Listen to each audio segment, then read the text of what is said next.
ദാരികവധത്തിനു ശേഷമുള്ള ഉഗ്രമൂർത്തിയായ ദേവീപ്രതിഷ്ഠയാണ് ശ്രീ പോർക്കൊരിക്കൽ ക്ഷേത്രത്തിലുള്ളത്. ഈ ക്ഷേത്രത്തെ പൊതുവെ ജനങ്ങൾ പോത്തോഴിക്കാവെന്ന് പറയുമെങ്കിലും ഇതിന്റെ യഥാർത്ഥ നാമധേയം ശ്രീ പോർക്കൊരിക്കൽ ഭഗവതി ക്ഷേത്രം എന്നാണ്.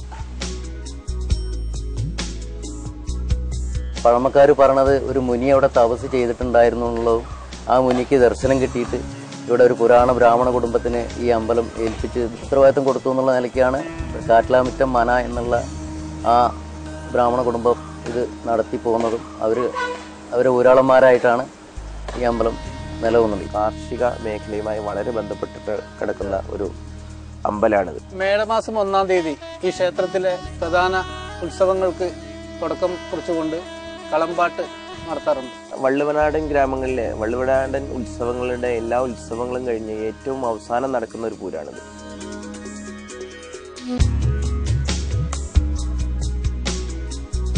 പാരമ്പര്യമായിട്ട് ക്ഷേത്രത്തിന് ഒരുപാട് ഉയർന്ന നിലവാരത്തിലുള്ള ഒരു ക്ഷേത്രമാണ്. വിശ്വാസത്തിലും ഒരുപാട് ഉയർന്ന നിലവാരത്തിലുള്ള ക്ഷേത്രമാണ്.